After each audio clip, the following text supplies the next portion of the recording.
Hello, friends, for the World's World Project 8th edition. Right now, I would like you to see a video that is going to inform us about some of the most important experiments that have been taking place in our time, the 21st century. Take a look to it.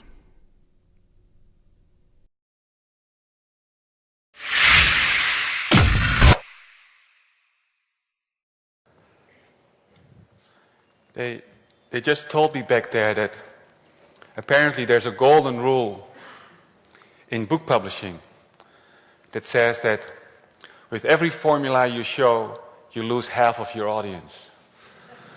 And I have two on my first slide.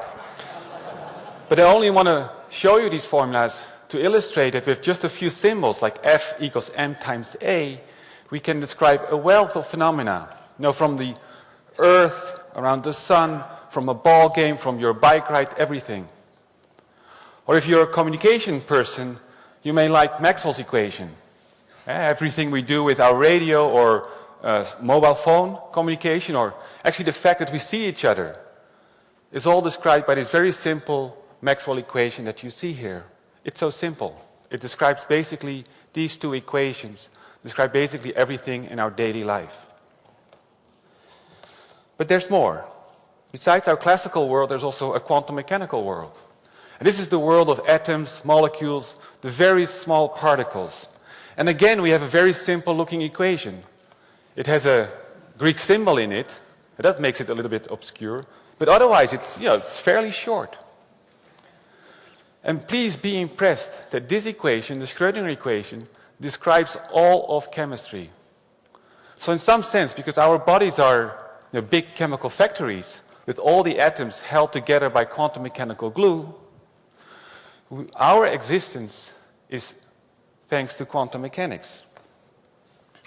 But maybe with this third equation and losing another half of the audience, that many people think, well, these small particles, they're not my thing. Or formulas, I never have understood them. I'm more of the human scale. I want to feel things or hear things or maybe even touch things. In that case, you're the right person for me to talk to, because I will not show any more formulas in my presentation. I will actually show you some quantum objects that you can actually see, you can actually hear them, and you can touch them. So let's start. It all starts actually up to a few minutes ago before I came on stage, that quantum mechanics was describing very well and very accurate the world of atoms and molecules. But then at larger scale, and it already starts at our unit, the biological cell, it kind of stops. A biologist takes the cell as the fundamental unit to build up biology. This is an enormous simplification because it completely ignores quantum mechanics. But it is as best as we can do at this moment. Larger objects like our hair, which is basically the smallest thing we can see of our eyes, or us, that's all classical. But the small things can be described very accurately. And the people who put forward this theory, the quantum theory, are actually, maybe they've made the greatest intellectual revolution of mankind. You see a picture here with, on the first row, very prominent Albert Einstein. You clearly recognize him in the middle. On his right, left for us, there's Hendrik Lorentz, our Dutch hero. And next to Lorentz, we see Madame Curie. And many of these men in this picture have received a Nobel Prize for their great work. There's one person who got the Nobel Prize twice. And that's actually the only woman in the picture, Madame Curie.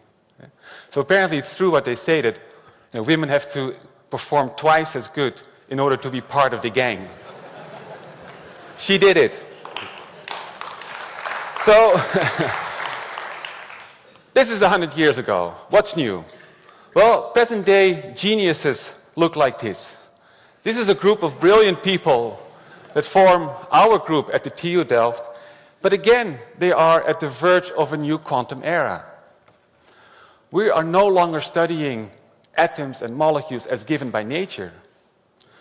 In contrast to that, we actually design and make by using very advanced fabrication techniques, new objects, much bigger, but that still show this absurd quantum mechanical behavior. So what is actually absurd about quantum mechanics? Why are we so excited about our quantum stuff? Let me give you two examples of absurd quantum mechanics. The first example is quantum superposition.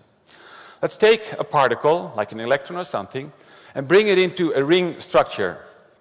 And the particle can take the upper arm to get to the exit, or take the lower arm to get to the exit. Now what actually happens in quantum mechanics is that the electron takes both arms at the same time, simultaneously. Really, it's sitting in the upper arm as well as in the lower arm at the very same time. And we know this because we follow the particle and we see that at the exit of the ring, it actually collides with itself. It bounces into itself. And we observe this as interference. And such a superposition of being at two different locations at the same time has been very thoroughly checked in all kinds of experiments. Quantum superposition. The next example is the example of entanglement. And we start very simple. We take, let's say, a red particle and a white particle. Very classical colors. Then the next step is that we bring them together. And we make them interact a little bit. So we bring them very close together so they feel each other. And by virtue of this interaction, they become entangled. They take over each other's properties. So in terms of color, they become white-reddish. Now that's okay. The curious thing happens if we take them, we entangle them, and bring them apart. And while taking them apart, they remain entangled. The one that's on the left for you still has some properties of the other particle, which can be at a very large distance, as far as the size of the universe, in principle. So that's entanglement over a very long distance. Particles keep having each other's properties. So what can we do? How can we actually measure that?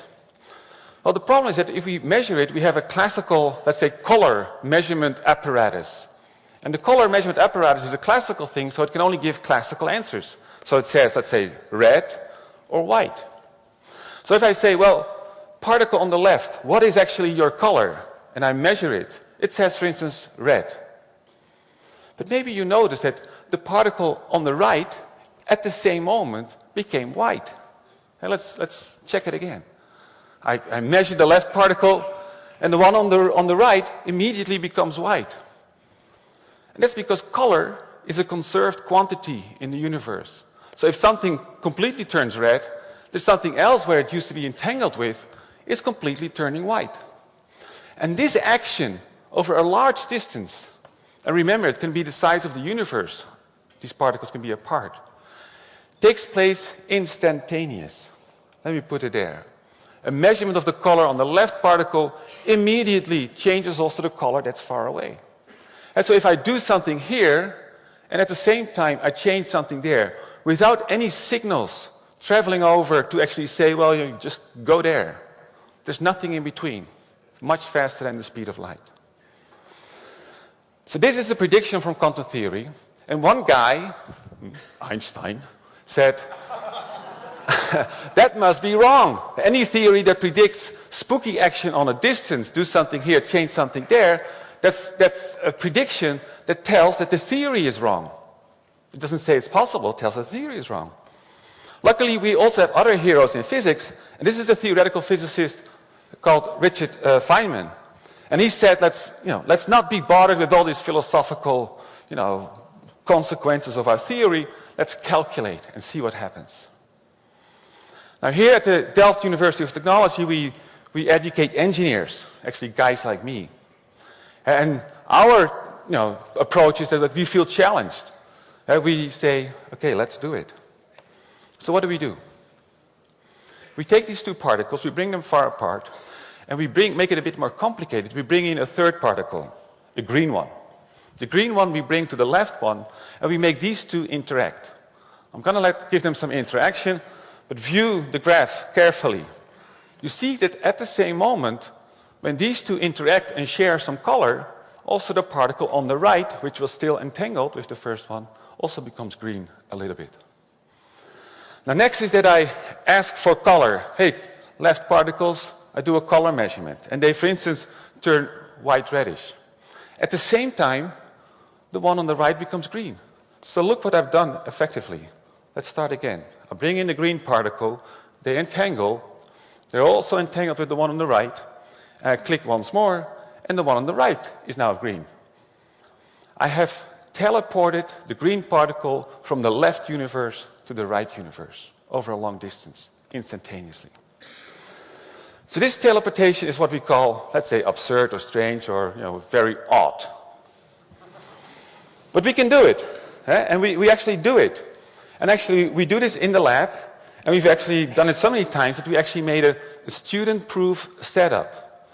Now, I can tell you, if a setup is student-proof, then it's a very robust setup. All right, so what do we make? We want to make some stuff that we can actually use and do something with. First of all, a very simple example of a light bulb. It's a plain wire. If we send a current through the wire or if you excite it by light, it also luminesces a little bit of its light. But in this case, the wire is very small. It's only nanometers in diameter, maybe a micrometer long. Now, at the red arrow that you see, we excite the system with some laser light, and we actually look what comes out of the wire. And if we do that, you actually see a little bit of there was a little bit of light coming out of it, the thing, right? That bright spot. Now, what is special about this bright spot, that if you analyze it with a good detector, it actually comes out as a stream of individual light particles, one by one. It's no longer a stream of light, it's really granular. One comes out, the next come out, etc. And these are our photons that we use in these color experiments to teleport. Let me give you another example. Different type of, if you're more the hearing person, then let me take a string. And with all our strings, guitar or violin or whatever, if you put a little tension on the string, the tone of the music goes up in frequency. The tone goes up. So we've taken a very thin wire, a nanotube, only 1 nanometer in diameter.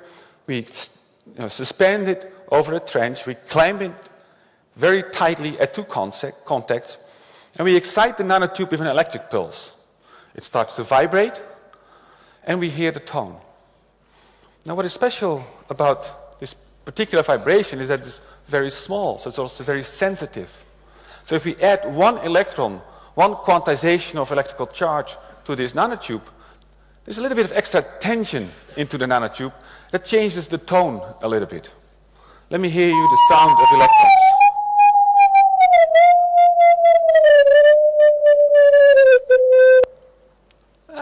The composition could be a bit more interesting, but the change in tone, if you go from one level to the next level, that change is induced by 1 particular individual electron. You hear, let me let it hear again, what you hear are individual quantum electrons.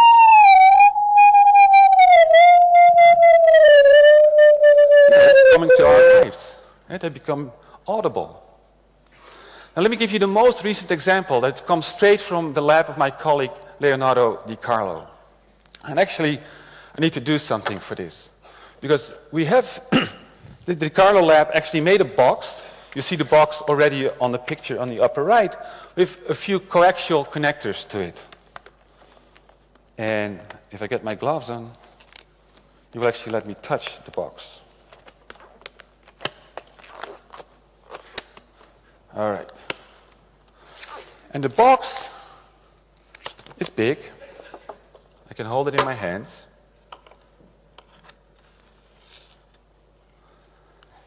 And what we do in our group is to make small electronic elements. Elements that are so small that they can process information in a completely different way.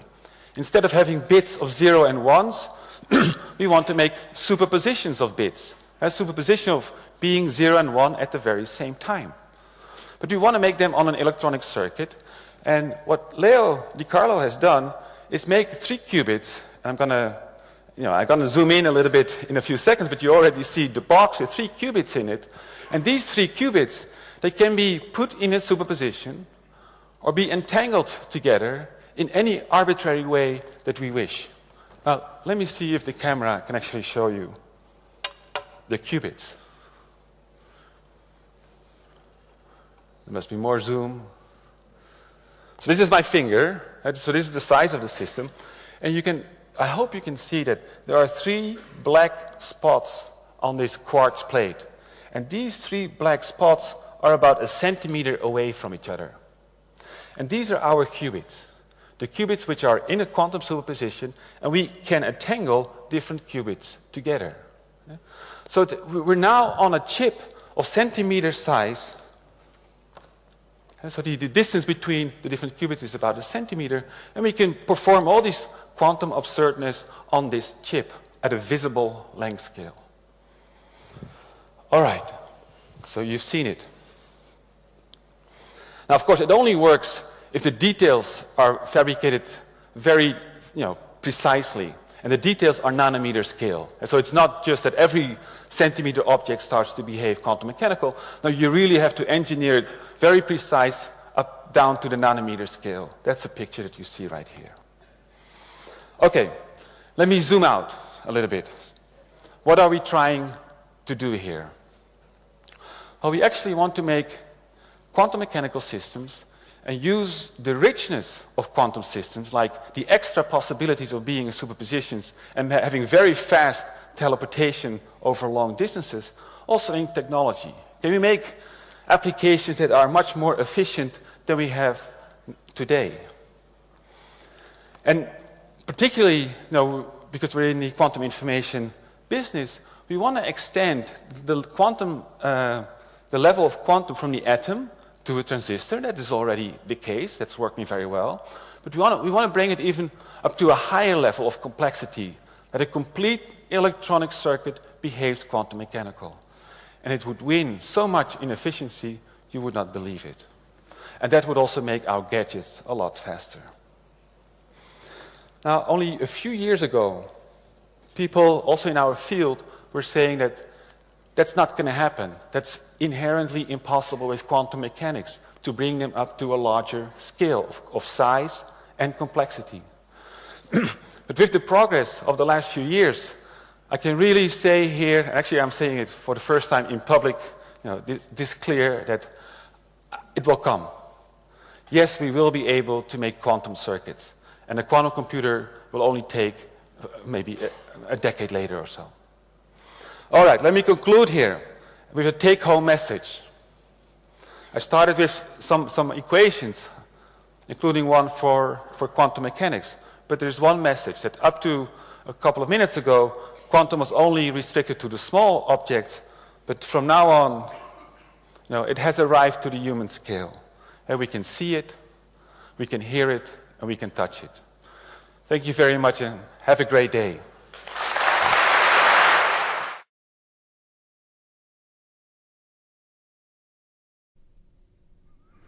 After all this that you guys have seen,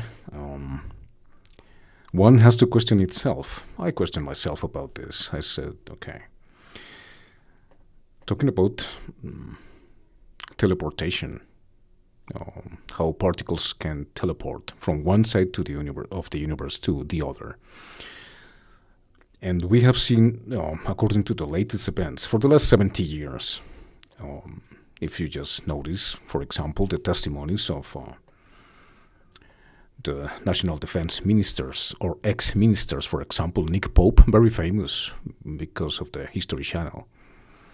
And, good programs in History Channel, I guess. They're trying to tell us that kind of preparing humanity for what is imminent, which is, of course, the presence of other civilizations. Not only that, Nick Pope, he spoke openly about the UFOs in many conferences in the National Press Club since 2013.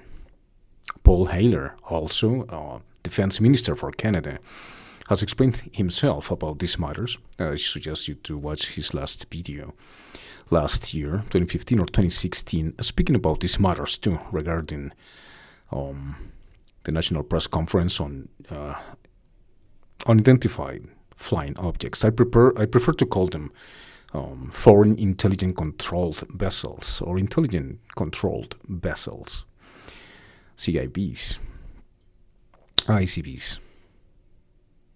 What is going on with this? If you can see the particles moving like they do, when we see that particles can teleport themselves from one side to the other of the universe, from one side to the other of the galaxy, from one side to the other of the Earth, as soon in real time, as soon as you mention them or they sense that they have been observed, it seems to me that the UFO phenomena or the ICVs, intelligent controlled vessels, foreign intelligent controlled vessels, maybe for exosystems, regardless, as the History Channel has explained before, that they have bases under the sea, maybe in Antarctica, and there's a lot of speculation about it, which all might be truth.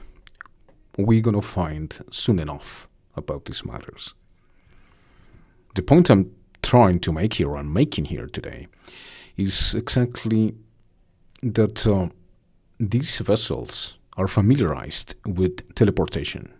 We don't have, like the scientists have told us for the last 100 years, especially with the relativity theory, the quantum mechanics theory, and the facts that we have developed high technology because of the quantum mechanics, awesome, like your smartphone and stuff like that.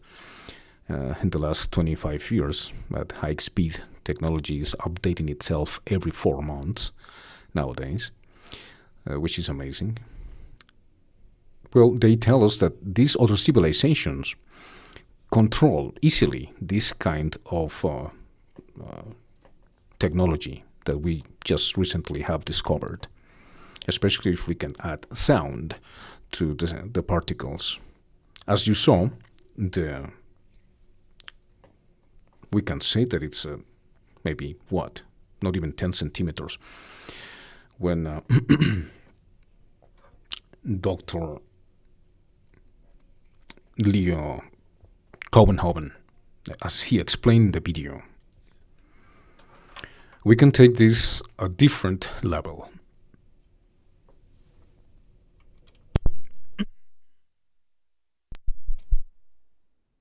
What level is this? What level is this? It's the level of big objects. If we can take the quantum mechanics, which is an infinitesimal scale, and now we can put it on centimeters, 1 centimeter where the experiments are done, separated with a 1 centimeter empty space or vacuum, then another centimeter, then another empty space, and then another centimeter where the experiment can be done. That means that we are taking this to the scale of objects, big objects, something that the extraterrestrial already, as I said before, easily manipulate at will. There's new movements nowadays. You have seen Gaia, for example. Gaia, it's a Greek word for earth, is trying to adapt us to the new beginnings of our civilization. We can say new beginnings because apparently this is the new renaissance for humanity. And they're showing themselves as the guides for us to adapt to a new civilization, which of course is going to include many other civilizations that are present in our world today. The American or US secret space program is not secret anymore, and they are the guys allowed to tell us what's going to go and what's not going to go, apparently. So they say there are many civilizations around us, which is of course very probable, and it has been like that for thousands of years. They are not discovering anything new. It's just that because of the lies and the secrecy, we just happen to know that it's true. I want to remember here, for example, the presence of Dr. Mike deGrasse Tyson. He is well known by everybody, I guess, and everybody that is interested in science and technology. He mentioned something about a few years ago. The difference between the 1% of us humans compared to the chimpanzee, with which we have 98.9% of the same genetical language in us. The only difference between the chimpanzees and us is 1.1 or 1.2%. And because of that 1% difference, we are able to launch into space the Hubble mission, the Viking missions, and many other missions like the Voyagers 1 and 2, etc. And which are capable to go into space and show us beautiful and amazing images of the universe that we never saw before. This was possible. And all of this because of that difference of 1% between the chimpanzee, which is the most close relative according to the theory of Charles Darwin, of evolution by natural selection. He was making the case, if that is the difference, just 1%, what will a civilization that is 1% more advanced than ours, how will they see us if the maximum level as we can reach according to scientific world, to the science and the standard version of what science is? We'll get into that later. If an extraterrestrial civilization would look at us and say, what is the maximum level of technology that these people have? No, there's a guy named Stephen Hawking. That guy is making outstanding efforts to understand gravity and black holes. And Mike says that, yeah, they will gather in a family moment and they will say, oh yeah, my toddler is speaking about quantum mechanics and gravity and black holes. He just make a little effort to draw something for us and we put it in the fridge. Come on guys, take a look to the fridge and you will see what my little toddler just did last week about gravity and quantum mechanics and whatever other sciences that we just started to develop, says Mike deGrasse Tyson. And he was worried about that because he says, if we are just 1% different than the chimpanzee, and we can develop such technologies and sciences and the understanding of the universe and mathematics, what will another civilization 1% more advanced than us can do? And how will they see us? Like that chimpanzee that we say, oh, so cute chimpanzee, and they will say about us exactly the same.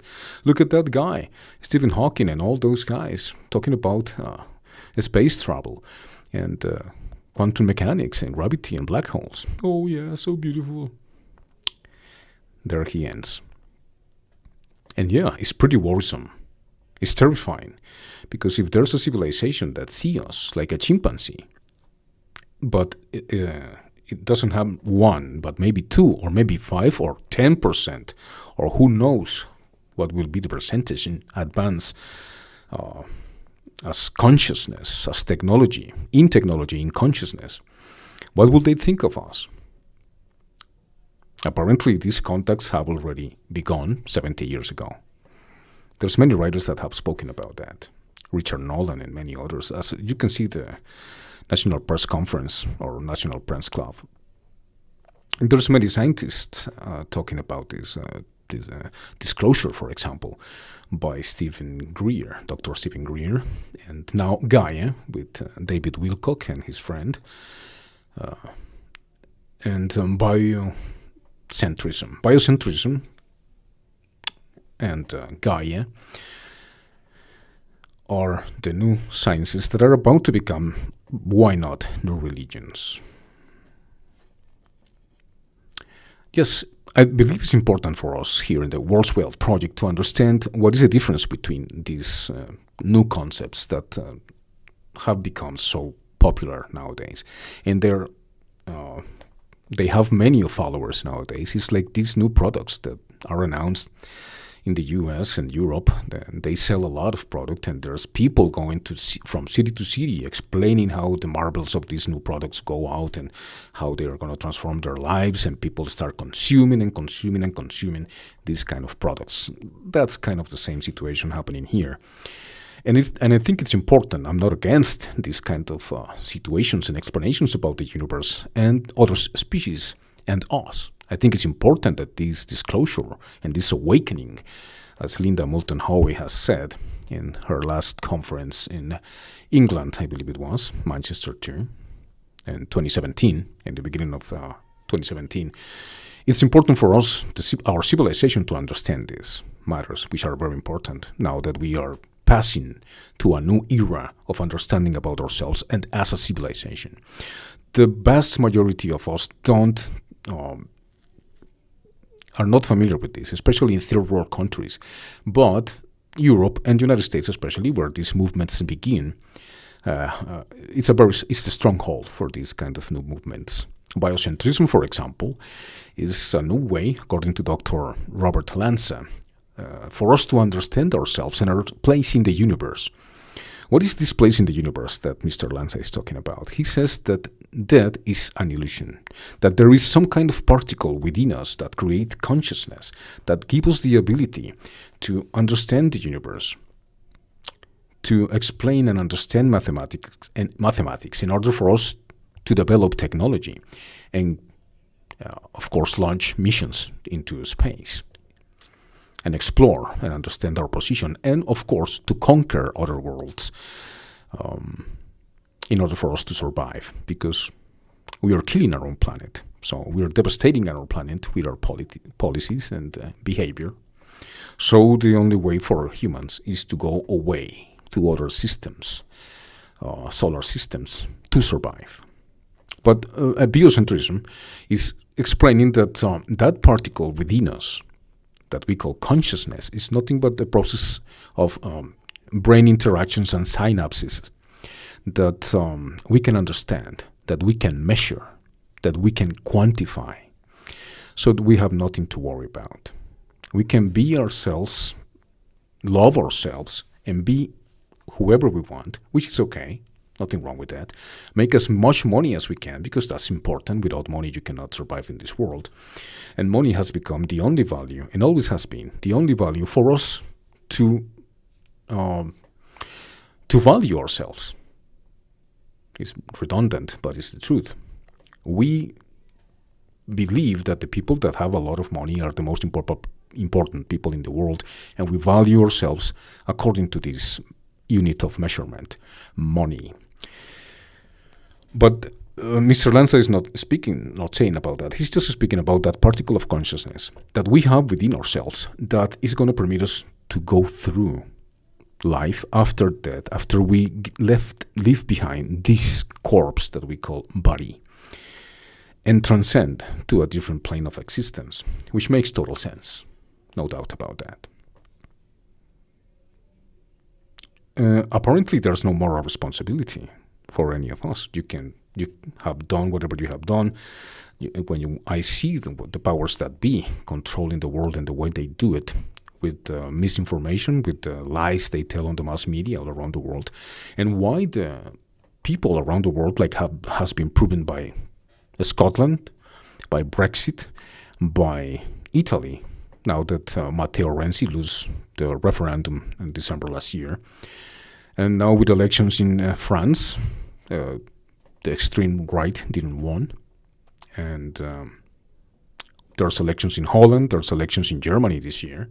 And Austria also have had important decision-making regarding social changes and political changes that humanity are looking for seriously and steadily since the referendum in Scotland, where 47% of the people don't want to stay with England. They wanted to stay with the European Union, but they don't want to belong to England, to the United Kingdom anymore. There's going to be a new referendum. Now that Theresa May, the new Prime Minister, the temporary Prime Minister of England, I take this opportunity to show sympathy and my condolences to the families and the people that lost their lives in the concert in Manchester just a couple nights ago. The World Wide Project shares the pain of the families and the people that lost their lives in this insane attack.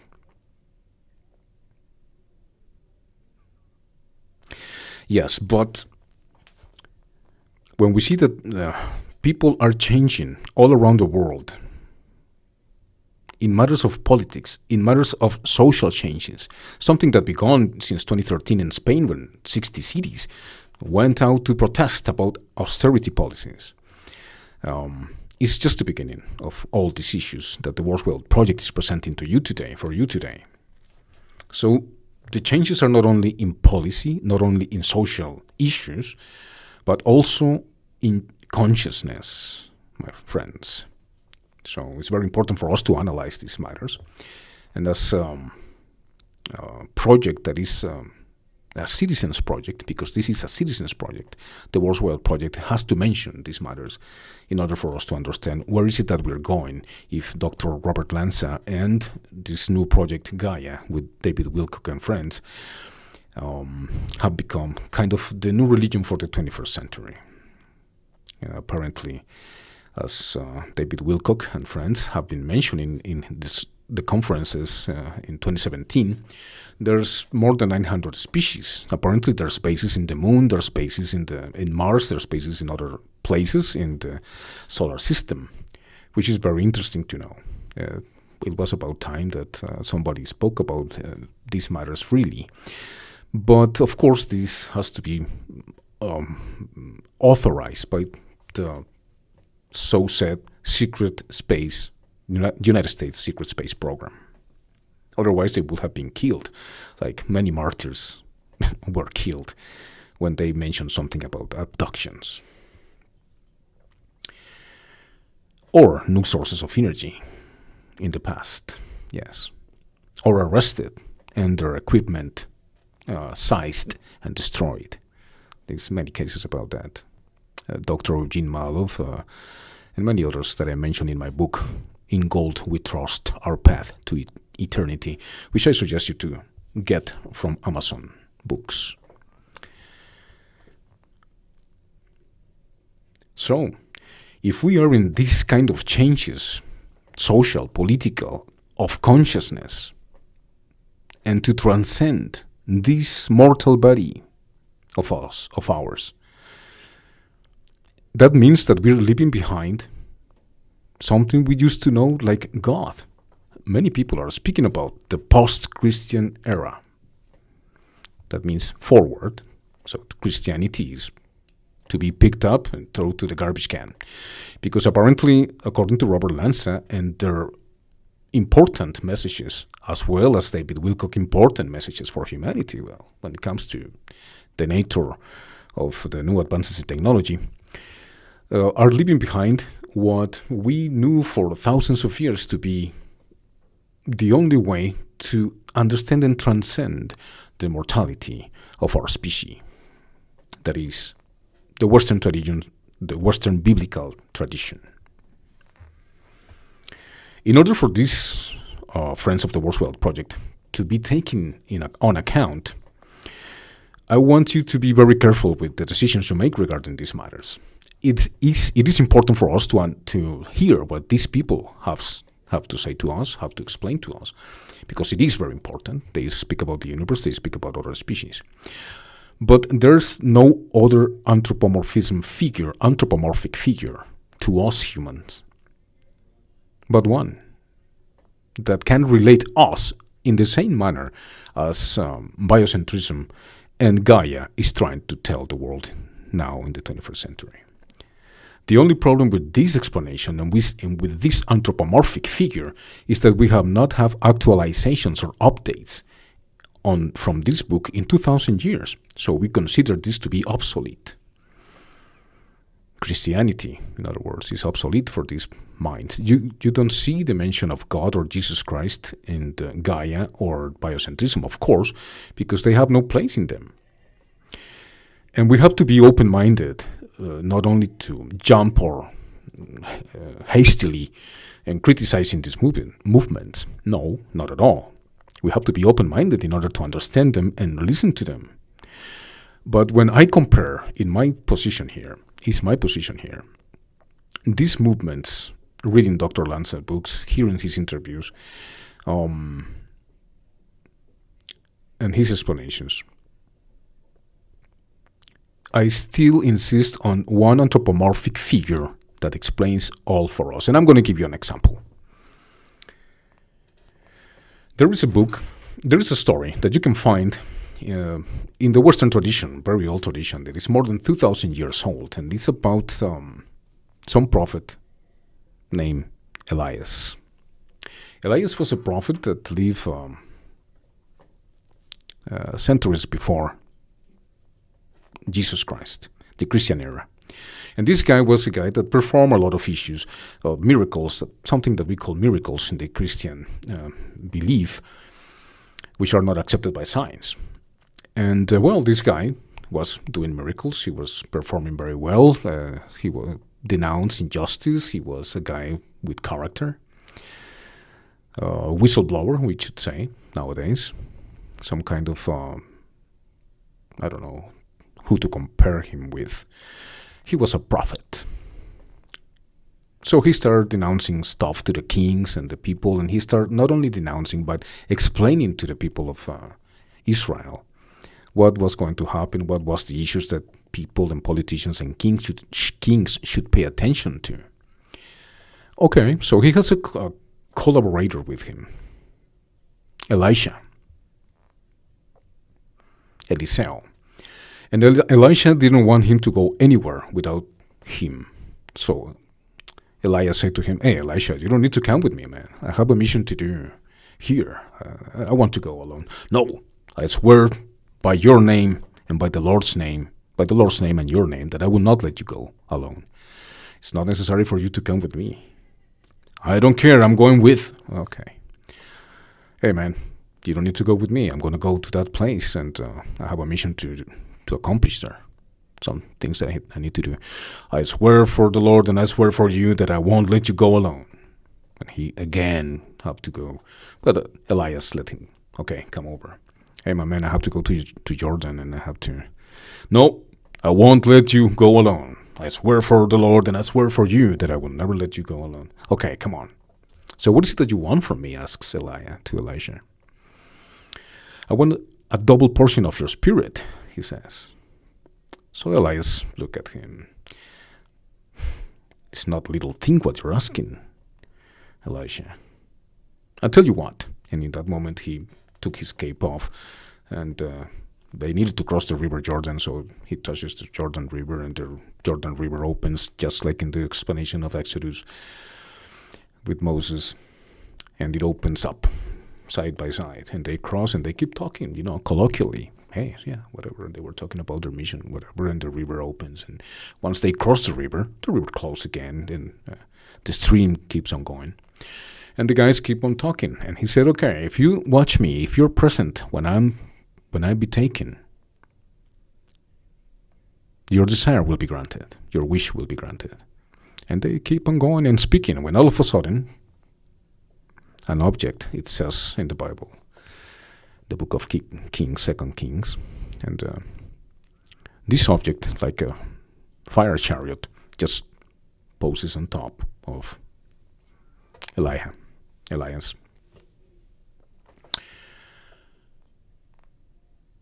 And abducted him. There's a whirlpool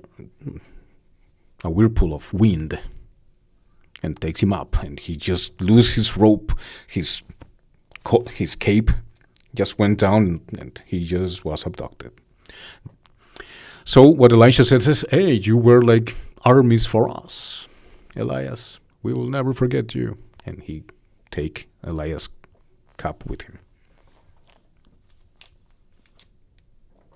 He put it on, and he went away. I can't imagine what was the sensation and the feelings and the emotions Elisha was feeling after this encounter, because these cars of fire in the book speaks about 2 horses of fires that appear with the car of fire car, and abducted Elias. And he went away and did the same thing. He took the cape off, opened the Jordan River, and went back to his missions, and he was very famous. You can read that in the book of Kings, 2 of Kings. Okay, so what I'm trying to say here is that for many centuries we have had explanations about abductions in the Western tradition.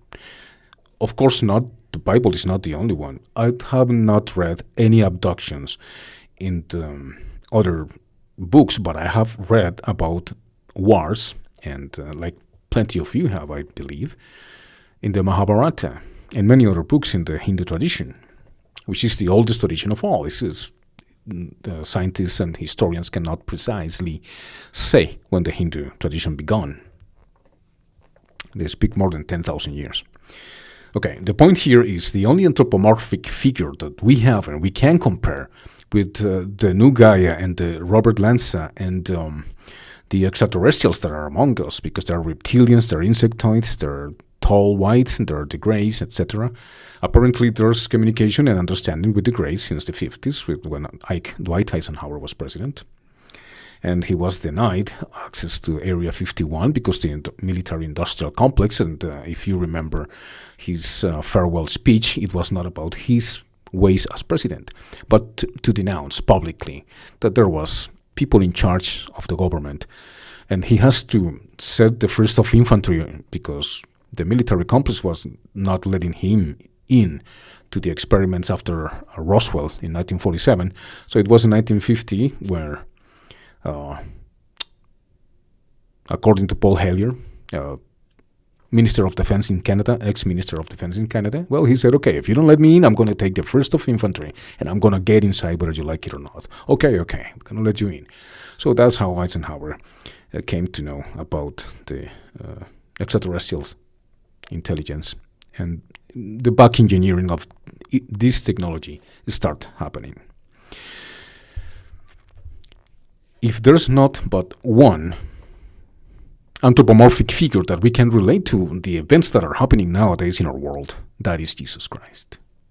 Of course, Elias make a very important figure because he did miracles like lifting somebody from the dead. It's the first version, the first story or anecdote that speaks about these matters. We are beginning to understand, as you saw the video in the beginning of this program, how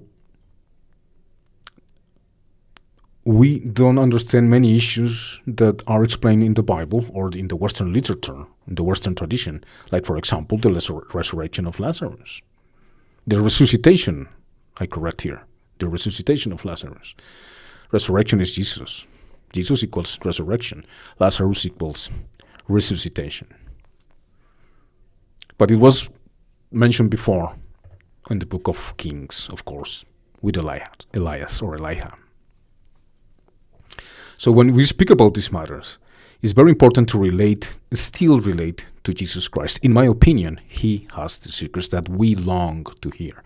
And if these events are coming, we're going to go to war against, according to this movement Gaia, and according to Paul Hellyer, I say it again, I reiterate, ex-defense minister for Canada, because apparently the United States Army is shooting down UFOs. They don't want them around because we already have the technology to take down UFOs with our own technologies. We don't know about that technology, that's secret, but the secret space program, according to Gaia, is being revealed to us nowadays. So we can say, if we are in the midst of all these species around us that are cornering us, like you corner a rat that you want to kill or some animal that you want to hunt. If this is happening, according to Jimmy Kimmel's show last year when he interviewed President Obama, in those days ex-presidents nowadays, and Hillary Clinton, candidate for the 2016 election for the next 4 years, and they both agreed that if there were something that represented threats to national security, in the words of Hillary Clinton, ex-candidate and ex-secretary of state in Obama's presidency. This is something serious, very serious, that we have to not only keep in mind, but start working as humanity, as peoples, as a civilization. That's something that we cannot take lightly, especially when Obama said we are not allowed to speak too much about it, but certainly they have a strict control over us. So if that is true, because it is true, he said it himself, this is not me saying it, this is the ex-president of the United States, Obama. Sometimes I confuse his name with somebody else's.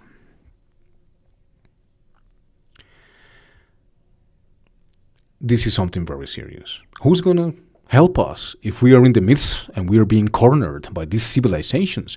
And apparently the powers that be, the oil and gas industry, the central bankings, and all the peoples in the power, Halliburton and the corporations, TPP, which is trying to resurrect because the fact that the United States, President Trump signed out of this treaty doesn't mean that they're going to back down. They're going to still keep on going. This has been announced a couple days ago that they're going to keep on going with the TPP. The three tips, as they've been called. And if they have all that influence around the world, where nothing but violence and war, because this is the century of Mars and Narcissus. That's it. Narcissus because mirror, mirror, and everybody wants to be rich and be happy, and that's the power that is. The richer you are, you can take a look to the pastors and the ultra-prosperity pastors all around the world, especially in the United States, but all around the world. And these policies that we manage, if we have 1% difference with the chimpanzee, and we have a civilization that destroys itself over and over and over again, can you imagine what these civilizations that are advising our presidents, that are advising the power that be, are mean as they are, as our politicians are? What is going to be our future? What is going to be the future of the species? Who is going to help us here? The only help we can have is explained in the Western tradition in the book of Revelations. It's the only book that speaks about some kind of help that we're going to receive from the only anthropomorphic figure that we have, that we can relate to in this vast universe, as explained in the Ephesians 6:11-12. I correct here, the book of Revelations 12:12, for example. Or the book of Revelations, of course, 6:11 and 12 too. As Ephesians, same in Revelation. I suggest you guys to read that book because it is important for us to understand what's going on in this world. So what we can do is enjoy the world while we have it, because apparently the purpose of these guys, the exo-civilizations, and the leaders of our world are to terraform our world. This blue planet is to be transformed into Venus or Mars. Period. If with that 1% we destroy our world, 1% different from the chimpanzee, and we destroy our world, we only use extractive economies. We keep insisting on oil and gas when there's plenty of resources and power sources that we can use, beginning with Nikola Tesla, etc. Why is it that President Trump is insisting on oil and gas? That's not the only way to handle economy, Mr. Trump. No. The American people don't like, yes, we need jobs. I work in the oil industry, for Christ's sake. I know the benefits of working in the oil and gas industry. I know how many people are unemployed in the oil and gas industry nowadays. 54% of people that have their mortgages are losing their houses, are moving here in Canada, especially in the province of Alberta, because they cannot afford their debt anymore. They cannot pay their debt. They have to move to little houses to sell their homes or live in extreme austerity. Tell me about it. If somebody knows about it, it's me. So this is no joke, this is no game. But to say that the only ways to create economy, sustainable economy, to keep the middle class on decent wages is the oil and gas industry because they have tell us that it's the only way to go, is ridiculous. For example, take a look to Holland. They announced that by 2025 they are going to be rid of oil and gas industry. The same is happening in Germany. This year they announced for 2025 or before they're going to rid oil and gas technologies. It's just monopolies. It's just powers that be that don't want to let go, like JP Morgan did with Nikola Tesla. He supported him in the beginning, but then turned his back on him. The same with Thomas Alva Edison. So we have been governed by a group of liars for thousands of years. And apparently we have been influenced since we fall. The only anthropomorphic figure we have help us out is the same anthropomorphic figure that explains in the book of Genesis, don't eat from that tree of the good and the evil, because you will certainly die. Didn't pay attention? There we go. We have this body that we call body. This is our body. Like you say, buddy, because you have to take care of it. But we're certainly going to die. And when he saw, says in the Bible, in the book of Genesis, what we did by disobedience, he told his angels, also in the book of Genesis, hey, go and guard the book of life, the tree of life. Hence the man stretched his hand on him, hands it up, and become eternal. Fence it up, and become eternal. And the angels came and guarded the book of life, the tree of life. The book of life is in the book of in the Revelations, in the book of Revelations in the Western Bible tradition. And there was a sword, a fire sword, all around the tree to protect the tree of life from humans. Hence, they take a grasp on it and become eternal. If we, with that 1%, we do what we do. We lie as we lie, or they lie, the powers that be, lie as they lie to us. Look, $360 billion investments from Saudi Arabia to the United States. That's the new policy of President Trump. $360 billion, $110 billion the United States are going to provide Saudi Arabia with, when we already know that Saudi Arabia have already invested $100 billion in weaponry already. $20 billion in 2015 alone, which caused devastation in Yemen.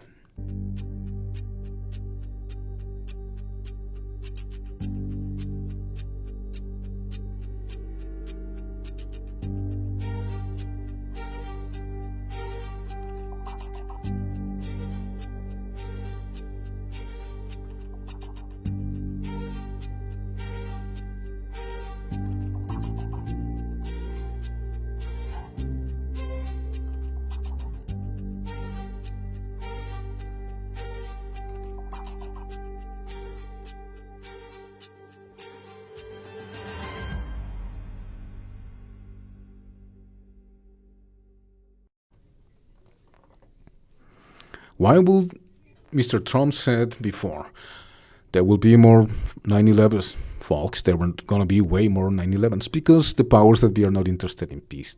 And the mass media, which people don't believe in anymore, keep on insisting on the terror, especially what happened in London. I reiterate, we all in the world are we don't like what happened there.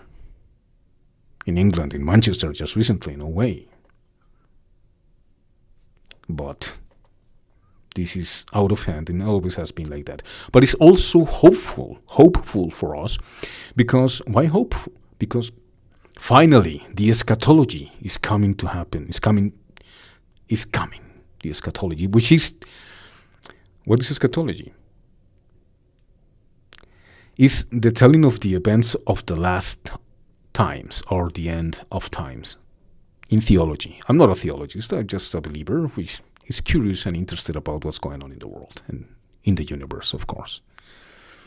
So, friends of the World Without Project, it is the intention of this program to create consciousness, because science is behind this little particle of consciousness, as explained by biocentrism, in order for consciousness to be harnessed, to be tamed, to be controlled, to be enslaved. That's what science wants to know. How to control this little particle that transcends our decaying and dying body. Because we certainly go further than this. As explained by Dr. Kubler-Ross. She made lots of experiments with dying people, and they all relate to her with the same experience. That there is life after death. What happened with Forrest J. Ackerman? The guy, 2 Canadians went and knocked at his tomb to show respect. Hey man, I hope you're doing well wherever you are. They came home and the computer was on and there was a message from Mr. J. Ackerman. Yeah, the guy that worked in Hollywood making monsters and movies and monsters in the 50s and 60s and 70s. And before that, very famous guy, apparently a good soul. People liked him very much. So this is no joke.